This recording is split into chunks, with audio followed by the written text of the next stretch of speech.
And as in the first course, we'll go through the basic things of the course in the same order they appear in the Moodle page. So first, there were some vocabulary about the family, and that was studied with the verb tener, to have, so how to tell about your family. And here it was important, of course, to remember the conjugation of the verb tener, tengo, tienes, tiene, tenemos, tenéis, tienen, with this vowel change. There were several of these verbs, but they come a little bit later in this course. The endings are, anyway, they are regular ER verb endings. So this is not completely irregular verb, it just has this vowel change. And with this verb, one important thing was how to use this indeterminate article un, una, because in Spanish it also means the number one. So especially with this verb, this number one gets like a priority. It means really the number one. So if you are using and saying tengo un hermano, then it means like I have one brother, or una hermana, or one sister. So that's why you cannot use it for the things that you normally don't have more than one. For example, novio, novia, boyfriend, girlfriend. It's used without this indeterminate article. In English, you have to say I have a boyfriend or a girlfriend, but in Spanish you just say tengo novio or tengo novia without any article. And the same goes, of course, for the husband and wife. Tengo marido, tengo mujer. For wife, the same word than the woman, but well, it's more common to say estoy casado or estoy casada, I'm married. Anyway, and also for example, about the car, if you just want to ask if somebody has a car, you can just simply ask tienes coche without any article, because it sounds better than to ask tienes un coche, because that would sound like, do you have one car? So if you just simply possess something, you can say tengo coche, I have car, but it's so a little bit different than in English. And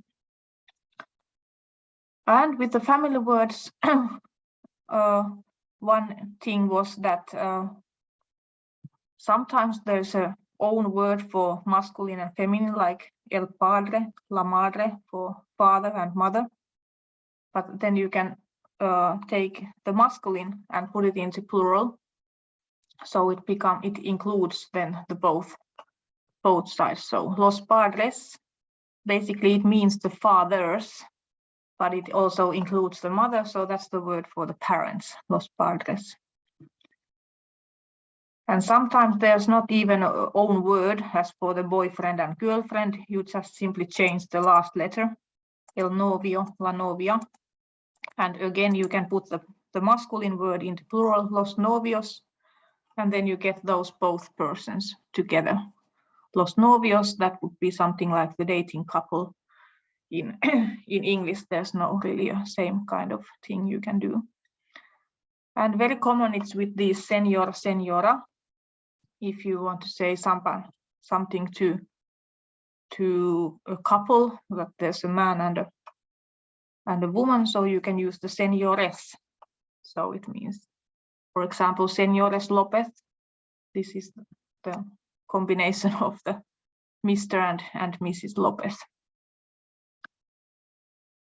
Okay, but let's go on, because we have about 1 hour and quite a lot of things. So in the first part, there was also how to tell about your hobbies. And in Spanish, they have this word afición, the Spanish word for hobby, but they also use the English word hobby, just without pronouncing the letter H. And the plural, they can write with two different ways, like obese with using the correct English plural or the Spanish S just so. But it's good to remember this Spanish word, las aficiones, for the hobbies, and tiempo libre for the if you want to use free time. No tengo mucho tiempo libre. I don't have a lot of free time. And with the when you are telling about your hobbies, then of course you can use those verbos de acción that we had already on the first course, the photocopy of the images, where you can find, for example, this jugar al fútbol, or tocar la guitarra, tocar el piano. So remember always, if you are using just that one verb, then you have to conjugate it into the correct person. For example, yo juego al fútbol, I play football en mi tiempo libre. Or tú tocas la guitarra. So then you have to remember the correct endings. But then you can also say that you like doing something, and then you have this verb gustar that is coming soon also in the next part. So if you have any other verb, then you can use this accent verb in the infinitive in the basic form. For example, a mí me gusta jugar, and then you just have to remember the basic form. A ti te gusta tocar el piano. Do you like to play piano? So here also the basic vocabulary about the hobbies, and it's important to know how to tell about your week and weekend. And then at the end of the part one, there was this restaurant part, en el restaurante.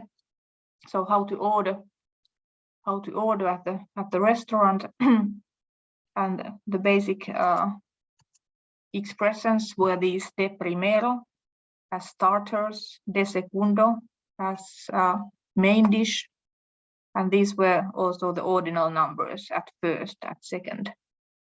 And then para beber, for drink, because la bebida is the drink, but here they are using the verb beber, to drink.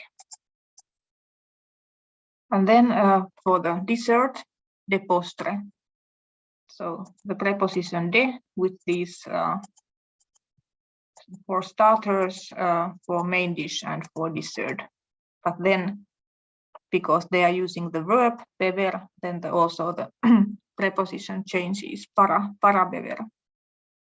And then how to ask the bill, the check, was la cuenta, por favor. And again here, the basic vocabulary, we have the menú del día, so the daily menu. So you should know some starters and some main dishes. Here is this ensalada mixta, for mixed salad, sopa de verduras, vegetable soup, filete de ternera, for ox filet or bull meat filet, una paella. And then for the drinks, of course, we had already on the first course in the cafeteria, vino, agua. But then normally you ask for una copa de vino, or una botella de agua, or un vaso de agua, also for the glass of water. And for the desserts, for example, un helado de vainilla, un flan, that was creme caramel, una fruta. And then you can shout or ask the waiter, el camarero, to come with this word oiga, that means listen, but it's the polite form to say. And also por favor, you can use with that. So oiga por favor. The waiters are normally male, man, persons, so that would be el camarero. But if it's a woman, then la camarera, because as you no, most of the professions have this different feminine form. But that has some hesitations anyway, because, for example, the client, it's ending to letter E.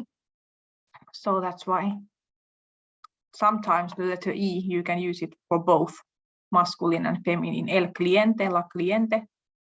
But with this word, you also have the word la clienta that is acceptable. So you can use that. But then, for example, for the word president, in Spanish, they always use the la presidenta. So as I said, there are some hesitations with these E ending words. Okay, and how to make the order? We have also the verb pedir, to order, that will come soon because it's one of these vowel changing verbs, pedir, to ask, to order. But you don't have to use that verb. You can just simply say, like in the cafeteria, para mí, for me, or tomo, I take. Very often this near future is used, voy a tomar, I'm going to take. And of course, you can also order for the whole or several persons. So for example, para nosotros, for us, tomamos, o vamos a tomar, we are going to take. So a lot of possibilities here, of course, but these are the most basic ones. And also the verb querer, to want, to say what do you want to take. For example, queremos tomar, we want to take, we would like to take. But this also is one of those vowel changing verbs. And then these two to be verbs, we had them already in the first course. Of course, here you have the conjugation, ser and estar. Soy, eres, es, somos, sois, son. And estoy, estás, está. Estamos, estáis, están. But now in this second course, we have them, what happens if they are used with an adjective, el adjetivo. So in Spanish, they make a difference between it that adjective tells us some permanent thing, and then it's used with the verb ser. So something that is permanent or just very slowly changing. For example, soy joven, I'm young. You are not always going to be young, but it's very slowly change. Also, soy estudiante, I'm student, because it's not something that can change very fast into something else. So basically all the professions, soy professor, I'm teacher, and all the nationalities, soy finlandés, and the basic characteristics, soy alto, alta, I'm tall. So you are using the verb ser when you are describing a person's like quite permanent characteristics. And also all the colors that are coming also in this course, they are always used with the verb ser. For example, la mesa es roja. Of course, it's possible to paint it, but it's not very simple or very fast. You can do that change. But then the verb estar is used with some momentaneous things that can change quite fast or quite easily. For example, estoy enfermo, I'm sick, or estoy enferma for the female, estoy nervioso, estoy nerviosa. These can change in a couple of hours or so, or even faster. La mesa está sucia, the table is dirty, you can quite simply clean it. O el bar está abierto, it can be open or closed, so it's changing all the time. Okay, and then we have these couple of civil state words, and then there's unfortunately some variation with these two verbs, ser and estar, because normally you are using estar with, if you are telling that you are married, estoy casado, and here it was like some momentaneous thing. So now it doesn't count with these civil state words. And also estamos divorciados, we are divorced. These two words are normally used with estar. Sometimes it's possible you can see them with that other verb ser, but it's not so common. And then if you are single, unmarried, soltero, this is most of the times used with the ser. Here it was some permanent thing, but now it's as a civil state, so it has different rules. Or es viuda, she's a widow. So here, that anyway is quite permanent, but that goes a little bit differently. These are the 4 basic civil state words that are good to know. Casado, divorciado, here in plural. They are adjectives, so they have those different. Soltero, soltera, solteros, solteras. But then viuda, that's actually as a noun, and as in English, a widow. So it's not an adjective, but it has a masculine and feminine anyway, and it's used without the indeterminate article. Again, the difference between English and Spanish, the same thing here than when you are telling your profession. In English, you are saying I'm a teacher or I'm a student. But in Spanish, you don't put that article with the verb, with this verb ser. Okay, vamos adelante. So these were the 3 important verbs, gustar, encantar, interesar, that they are all AR ending verbs, but they don't have the normal conjugation. So they are not used with like gusto, gustas, gusta, gustamos, that normal way, but they are always used with these pronombres dativos. That means the object in indirect object pronouns, and it has to be used with these 3 verbs. So in English you have also the verb to please, so it pleases to me, it pleases to you, but it's used like that. And in Finnish we have minua miellyttää, sinua miellyttää, häntä miellyttää. So there are also these kind of verbs in other languages, but in Spanish it's a little bit different, because this is the only way to say I like. You have to say it pleases to me. Example, me gusta el helado. I like ice cream. It's like me pleases the ice cream. Minua miellyttää jäätelö. So the verb gets the singular, the third person singular gusta, or the third person plural gustan, depending on what is the object of that. If you have something in plural, los vinos españoles, if you like something that is in plural, then you have to put this n to the verb. Me gustan los vinos españoles. And other example, te gusta este vestido? Do you like this dress? So you have just one dress here, so the verb is in singular. But then you can also have 2 things. For example, este vestido y esta blusa, this dress and this shirt or blouse. So 2 things together, of course, it makes a plural. So you have to ask te gustan este vestido y esta blusa.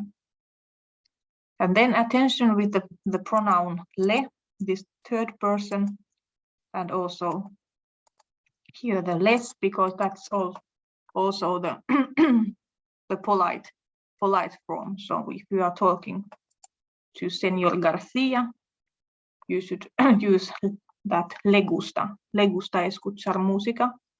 Do you like to listen to the music? And you could have that polite form usted here with the preposition a. So a usted, le gusta. So what you can put here in the beginning is not the normal. What has happened here? With the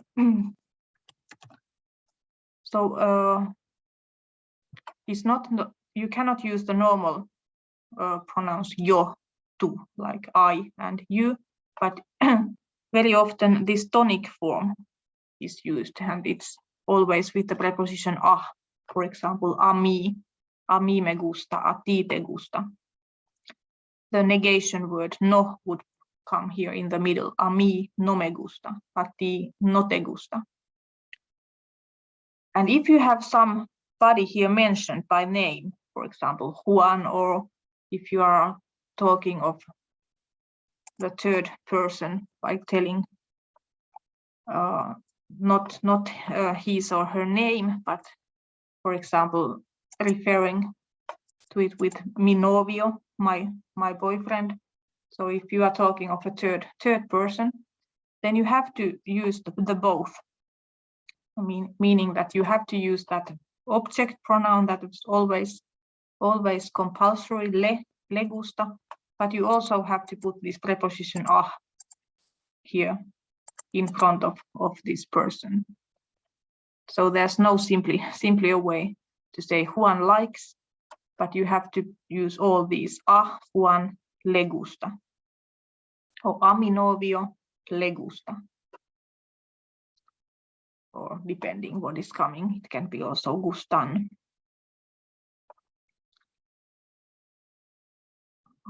Okay. So one little thing about these accent marks. So there are some words. I have a list here of the most common ones that the only difference is made with this accent mark. For example, we have the word sí for yes, and then we have exactly the same word sí for if, and that's just without the accent mark. The same goes with tú, like you, tú hablas inglés, speak English. Normally you can leave this tú away, so you can just say hablas. But then we have the same tú for your, tu teléfono. So that's the difference. The pronunciation is exactly the same. It's both are pronounced tú. The accent is just to make the difference in written forms. And then also we have me and me.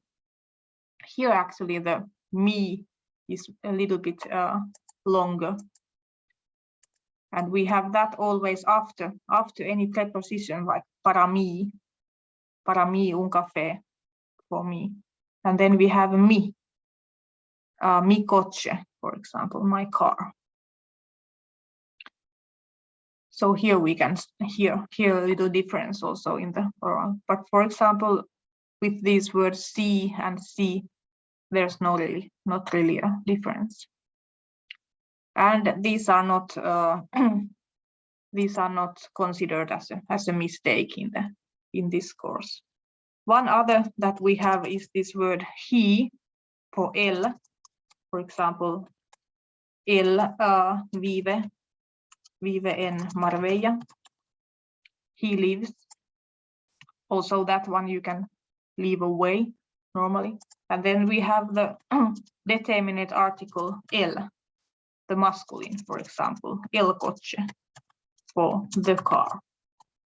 So here you notice the same, that the word itself is exactly the same.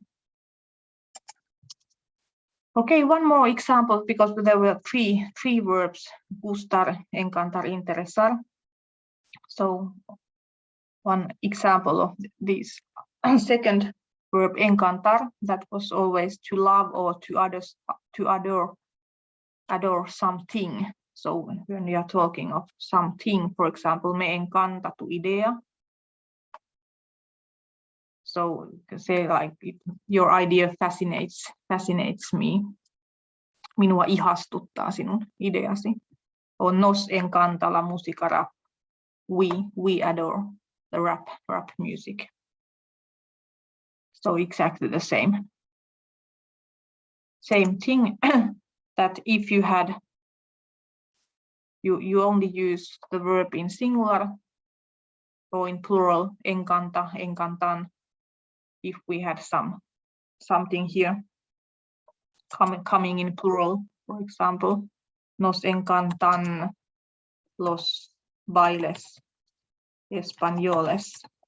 We adore the Spanish dances, different dancing styles, espanjalaisista tansseista. Then you have the verb in plural. And how to say that you love somebody? Here is a difference between Spain and Latin American countries, because in Spain they are using the verb querer, and it has to be with the preposition a. So quiero a Joaquín. Quiero a mis padres. I love my parents. And in Latin America they have their own verb, amar, and this is not used at all in Spain. And it's a normal, regular verb, amo, and it's also followed by the preposition a. Amo a mi marido. But basically you can use both ways, because in Spain also they know these Latin American words, and other way around. Okay, so then the final thing about the first part, these verbos con cambio, meaning the verbs with some change, and it's always a vowel change. And there are 4 possible changes. They are mentioned here, but these 2 first ones are really the most common ones, and then these 3rd and 4th are not very common. With this 3rd one, there's only 1 verb, so it's really not common at all. So a vowel change, letter O can change into UE, or letter E change into IE. And here I have three verbs written, but you have got a list of these basic verbs that you should know, and that's in part 1C. One of the most common ones is probably this poder, to can, meaning like to be able to do something. And the change, as you notice here in red, it always comes in all the singular forms, and then in that last form of plural, in they can do, they think. So letter O changing to UE, so it becomes puedo, puedes, puede, podemos, podéis, pueden. You have to pay attention what are the 2 last letters of these verbs, because they have regular endings. Poder is a ER, so then you have emos, eis, en, and then we have pensar. You have the normal pensamos, pensáis, piensan, the normal amos, ais, an. And the verb pedir, it's a IR ending, so you have a regular emos, is, en endings. So these are not irregular verbs, but they have this change here in these 4 forms. So only 1 verb here, the jugar al football, jugar al baseball. It has this change, letter U changing into UE. There are no other verbs, so it becomes juego. And then also this changed letter E changing into letter I. It's quite rare, doesn't have a lot of lot of verbs. Also the verb elegir is like that. So that letter E in the middle changes into elijo, eliges. But remember to use that conjugation check if you want to check that you have conjugated the verb correctly. But that you cannot use in the exam, so you should know that in the most common verbs. But otherwise, then you can use always that. And then these, especially poder and pensar, and then we also have querer, to want. That is one of these vowel changing, letter E changing into EI, to want. So these are very common verbs because they are kind of auxiliary verbs. So that means that they are used with some other verb. And then what happens in Spanish most of the times is that you just put these two verbs together. For example, no puedo bailar. There's no preposition in between. Like in Finnish we have en voi tanssia, aiomme mennä, haluamme ostaa. So, and then the second verb always, and there are no exceptions to this, that second verb, that main verb always comes in this infinitive form. In English, you can have something like we are thinking of going, but this kind of form doesn't really exist in Spanish, so they are using like we are thinking to go to Argentina. Pensamos ir a Argentina. Some verbs, there can be sometimes some preposition in between. For example, we have had this tenemos que, we have to, tenemos que estudiar. So this is not a rule that you can always apply, but most of the times.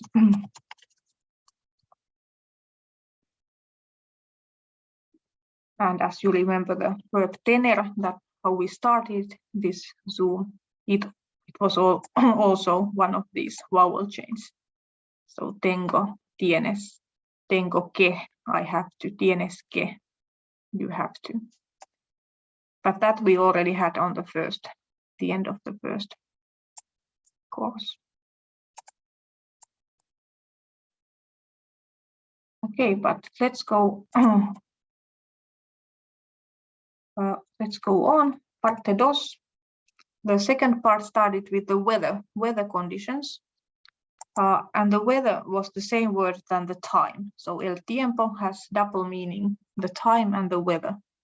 And when you are asking for the weather, you are always asking in Spanish, ¿qué tiempo hace? What weather makes? What kind of weather it's making? And also in the answers, with most of the expressions, you have this same verb, hace. So this is really the verb hacer, to do, but it's used in this third person form, hace, to do, to make. So for example, hace sol, it's sunny, it makes sun. Hace frío, it's cold. Hace calor, it's hot. Hace viento, it's windy. Basically, we are saying it makes wind, tekee tuulta. But then there were two verbs that don't have that verb hacer because they are own verbs. Llueve, it rains, and nieva, it snows.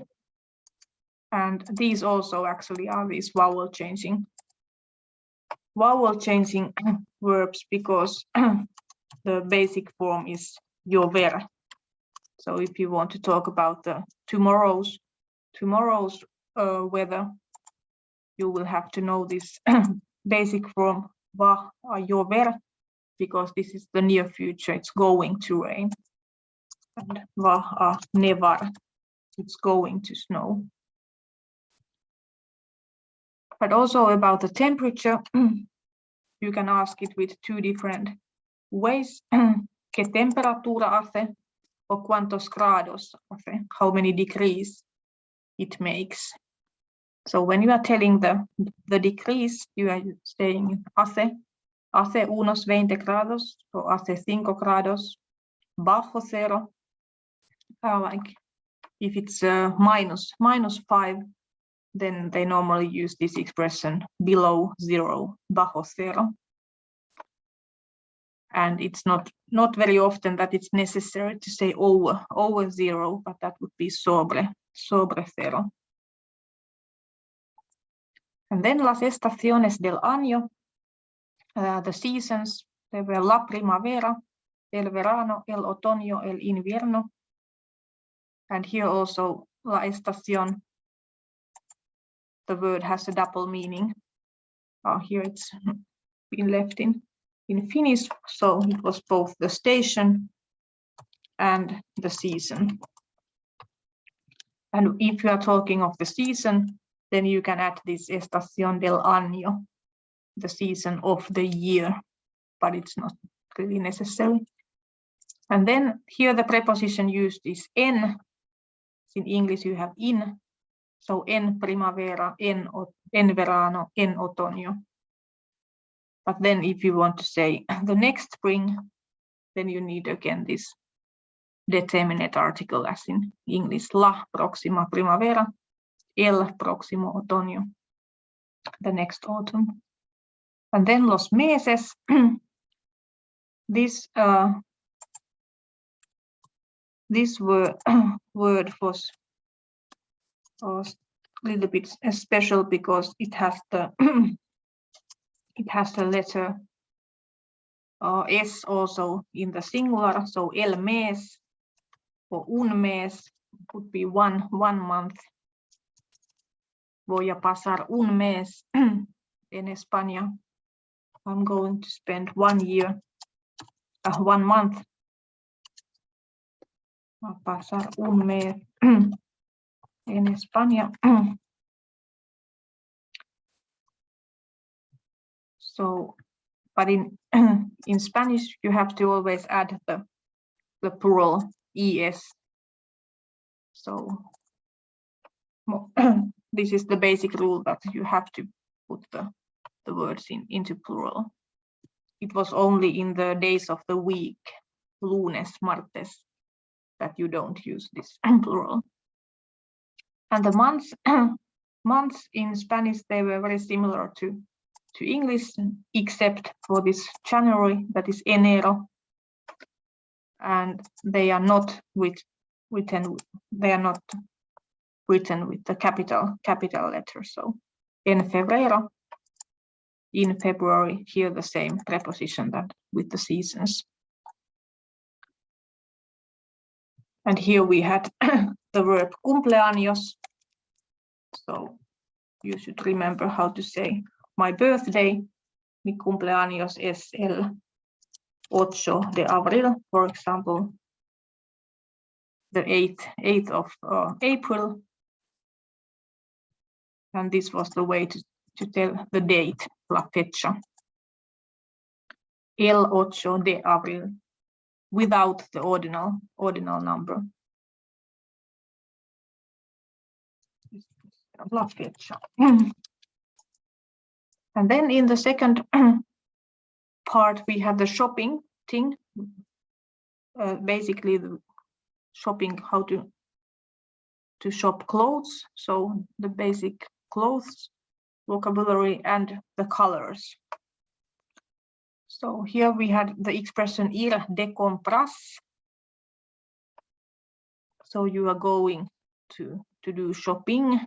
So we have the word compras, that is actually comes from this word una compra, buy, buying, ostos in Finnish.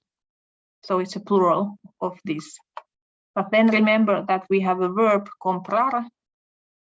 That is the infinitive form you have to use with if you have two verbs again. So quiero comprar, I want to buy, or voy a comprar, I'm going to buy. Tengo que comprar. But these are the expressions. Okay. vamos de compras. Let's go shopping, or estamos de compras. We are doing shopping. And then with the clothes, we have the verb llevar.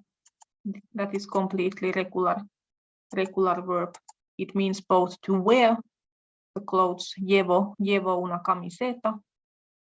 I wear a t-shirt. O llevamos unos pantalones negros. We wear black trousers. So, but it has also the meaning to carry. If you are carrying your suitcases, for example, llevo mis maletas. And then how to ask the price also. El precio. Here we have the different. You can use the verb ser, cuánto es, or you can use the verb costar, to cost. That is also one of these vowel changing verbs. Cuánto cuesta. So it has no difference if you want to ask cuánto es or cuánto cuesta. But attention, if you are asking something that is in plural, then you have to ask cuánto es, cuántos son, or cuánto cuestan. Here we have a little mistake. So also the verb goes into plural. But that's actually the same in Finnish. Paljonko maksaa, paljonko maksavat. Or in English, how much costs, how much cost. And then the colors, most of the colors have these 4 different forms because they are normal adjectives: blanco, blanca, blancos, blancas for white, and rojo, roja, rojos, rojas for red. And all the color always follows the main word. So you have to say una camisa blanca, a shirt white, pusero valkoinen. And then remember about the wine. In Spanish, you never say un vino rojo for the red wine, but it was a vino tinto. That the meaning was tainted wine, värjätty viini. So this goes with all the colors that have this letter O in this basic form in masculine, but blanco, rojo, and most of the colors have. But then we have, for example, azul for blue and gris for gray. And in this case, it only has the singular and plural forms. So you have to add this plural es to azules, grises, exactly as we did with un mes, dos meses for the month. So, for example, if we have some feminine word, this una camisa, then it doesn't get any feminine mark. You say una camisa azul. So the word azula doesn't exist. Unas camisas azules, because you only have these two forms. Camisas grises for gray shirts. Okay, and then some colors are invariable, so they only have one form. So these are like exceptions. Because, for example, naranja, it means also the orange. So it's the color orange, and it's the fruit orange. So in that case, it doesn't have any plural if it's a color. If it's a fruit, then it has like dos naranjas or 2 oranges. But if it's a color, it doesn't have any. And the same goes for rosa. That also means the rose. Or for this beige, that's taken from French language. And then very often in Spanish, they are putting this expression de color here in front of the, for example, unas camisetas de color beige, some beige color t-shirts. And also all the combined colors, for example, dark blue or light green, they are always invariable. So you should have to say unas camisetas azul oscuro, or unos pantalones verde claro. And also in this case, you can use this de color, unas camisetas de color azul oscuro. Okay, then on the first course, we had the numbers until 100. And now here we have these bigger numbers. So very quickly, the basic idea was that you just have to know this word cien, that is used with the even number 100. But then you always have a little bit longer form, ciento, that you are using after, like 101, 102, 103, 150. And also that longer form you have in plural with these 200, 300, 400. And the most important exception was this number 500 because it has its own word, quinientos. So it really doesn't have the verb cinco cientos, but quinientos. And a little change also in setecientos, because the number 7, it was siete, but now you have setecientos. And then in number 900, you have novecientos, but the number 9, it was nueve. So little change here. It's not nuevecientos, but novecientos. But all the other hundreds, they go like normally, 300, 400, 600, etc. And then as you notice here, we always have, again here, the feminine for the hundreds. So if you have some feminine word following the number, for example, 200 women, then you have to put the 100 into feminine, 200 mujeres. And then also always with the number 1, if you have 201 or 101 houses, so 101, 201 casas. So attention with this feminine thing. And then between the hundreds and the tens, you don't use any word. So you just say 150 for 150. So this word and is only between the tens and the ones. 58, 50 and 8. And then we have the word mil, and this is simple because it doesn't have the plural. So 2000 would be 2000. So this is really an exception, that you don't have this word miles. So actually it exists if you want to say like thousands of something. In Finlandia hay miles de lagos. Thousands of lakes, but only in this miles de lagos would be thousands of lakes. But only in this expression it has the plural. If it's as a number, then it doesn't have a plural. So 4,000, 10,000, 100,000. So like in other languages, you just put 100,000, 100,000, 100,000.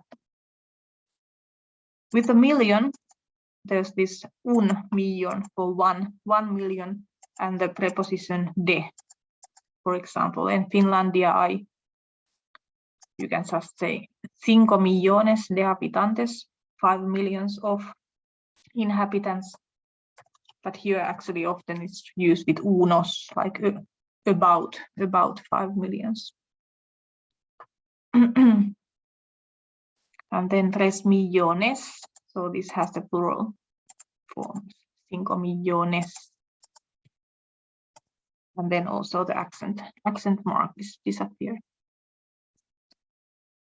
Okay, then finally also we have the possessive pronouns. We have already used these with the family words, but here we have all of them. So already in the first course we had this mi, tu, su, my, your, his and her. And now we have the new words nuestro, vuestro, for our and your. And then attention, this word su, that was his and her. So it also means their. So this was a little bit a big difference between Finnish and English. So the same word is used for his, her, and their, and it's also the polite form, because the polite form, if you are talking to some señor, señora, you are always using these third persons. So for example, if you have the sentence su coche es americano, then it can be his, her, or their, or even your car, the polite your. So if you don't have any context, if you don't know who are we talking about, then we cannot know if it's really his or her or their or your. But normally, of course, you know whose car are we talking. And then, as you notice, all of these have a plural. So all these possessive pronouns have a plural form with the s. But if you have just if you're talking of one friend, mi amigo se llama Juan, you are using them. Everything goes into singular. But if you are talking of two or more friends, then you have to put everything into plural. So mis amigos se llaman Juan y Felipe. Nuestro perro es grande. Our dog is big. If it's only one dog, but then nuestros perros son grandes. Our dogs are big.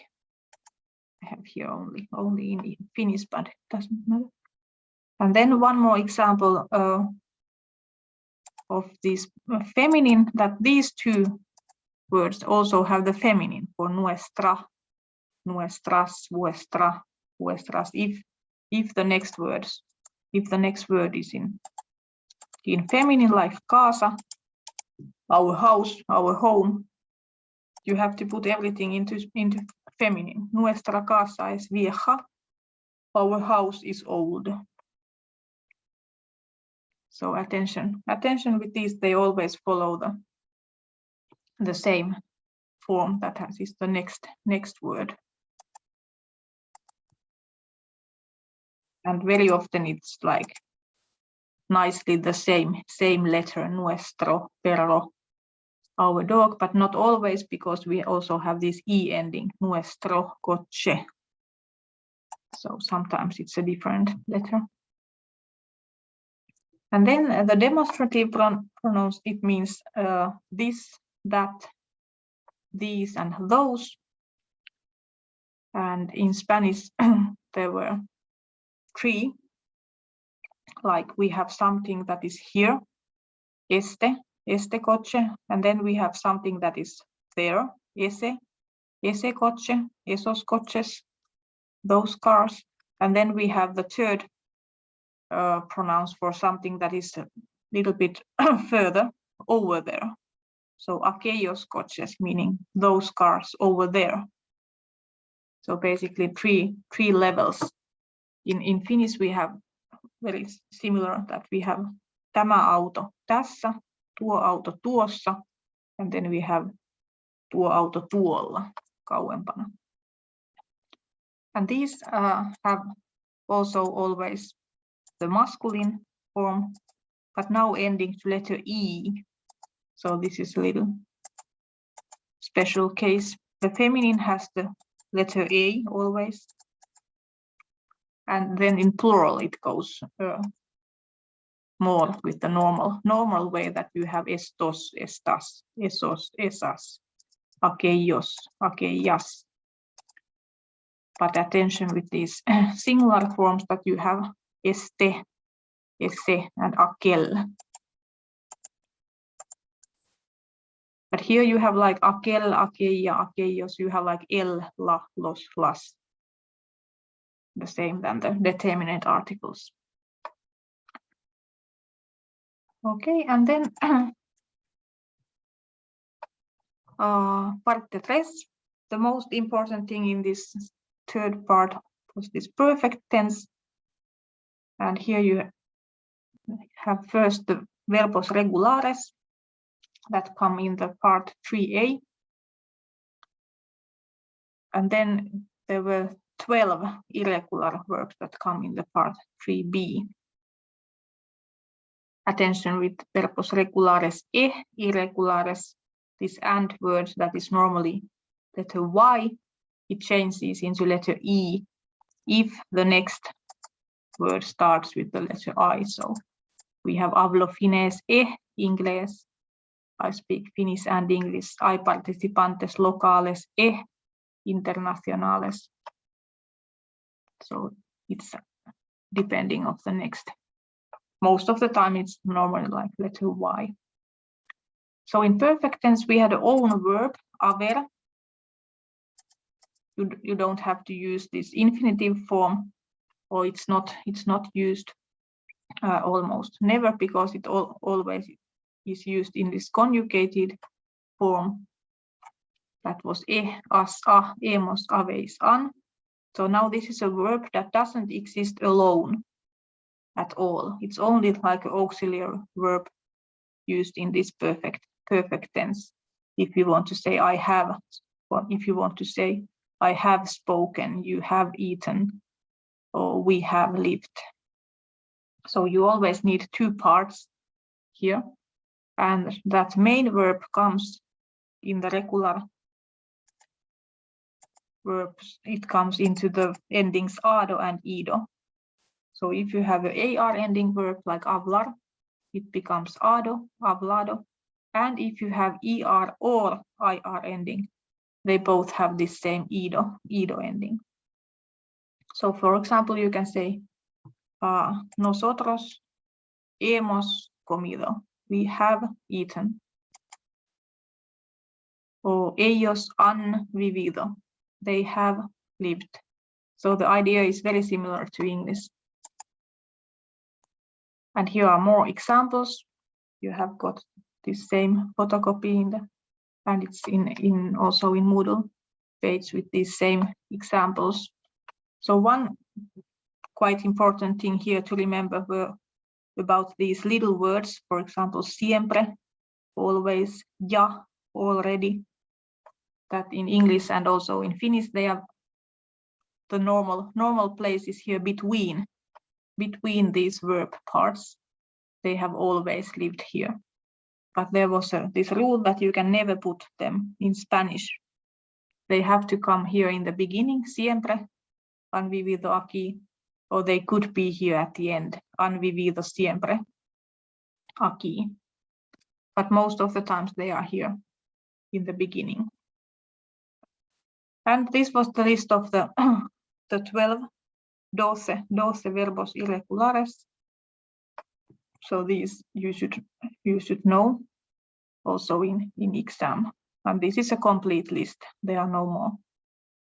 No more. There were just some, for example, with this cubrir, that you can have also the verb descubrir, as in English you have discover.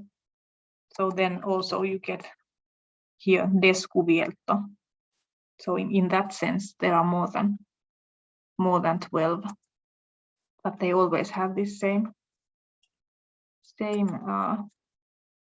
verb here in the background. There are not so many of them. Okay, and then again these verbos de acción, that you should be able to answer the question ¿Qué has hecho hoy? What have you done today?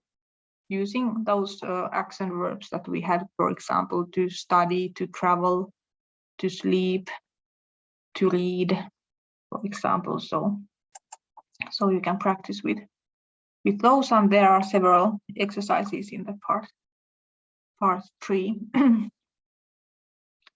And then only two more things here in the third part. That was in the part 3b. We had some vocabulary about what you have to use or what you need at the airport en el aeropuerto.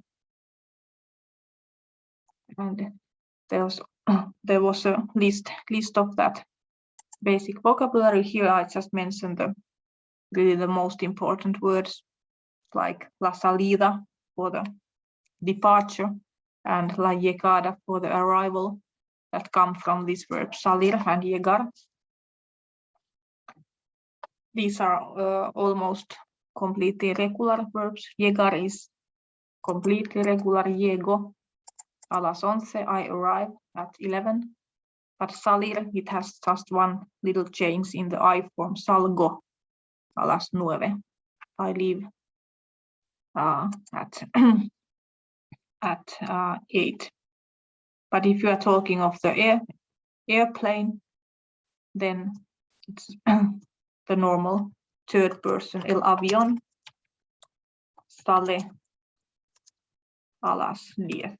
The plane leaves at 10. So it goes like salgo, sales, sale, salimos, salís, salen. And viajar was to travel. You say buen viaje, have a nice trip. And then volar for to fly, el vuelo. But attention, normally in Spanish you say that you take the plane. Tomamos el avión. Or you go by plane. Vamos en avión. So you are actually not really using the verb to fly, that we are flying to Spain. It's not very normal to say volamos a España. But you can say tomamos el avión or vamos en avión. This is also one of these vowel changing verbs, and from that comes the verb vuelo, the flight, because it's vuelo, vuelas, vuela, volamos, voláis, vuelan. And equipaje, it's the same kind of word than English luggage, so it doesn't get a plural. You don't say luggages, and you don't say los equipajes, but it's always in singular. But then la maleta, el bolso, la bolsa, they can also get the plural, las maletas, los bolsos. Okay, and about the email, the word in Spanish is correo electrónico, but they can also use the email, and they can even pronounce it like email. So there are different ways to say. And mensaje for the message. So how to write an email message. Important is to know how to start, cómo empezar, and how to finish, cómo terminar. So now we of course have to make a difference between informal and formal letters. So if you are talking to somebody you know, you can use his or her first name and put querido Manuel, querida Marta, as a dear Manuel. But then if you are writing to somebody you don't really know very well, or if it's a more formal letter, you can use this estimado, señor, estimada, señora. But here's a little problem, because normally you don't know if it will be a man or woman who is going to read, or if you don't know, if you are writing to some company or some hotel, then a best solution is to put into plural this polite beginning, estimados señores, and then you are like referring to the whole hotel personnel or the whole company, and then it doesn't really matter if it's a man or a woman who is reading that. And then how to finish a informal letter, you can use un beso, un abrazo, or you can use that in plural, besos, abrazos, or put it together, besos y abrazos, like that. But in the formal letter, there are these three, or maybe the most common ones: un cordial saludo, saludos cordiales, like best wishes. It can also be cordiales saludos, the other way around, or atentamente, that is sincerely. Okay, so now all the most common or most important things are now in here. I will end the recording. Here's just short information about the next courses how you can continue. Spanish 3 will start in autumn in the first period. And now it's a little bit different than the Spanish 1 and 2 because you have a choice that you can complete the whole course during that one period.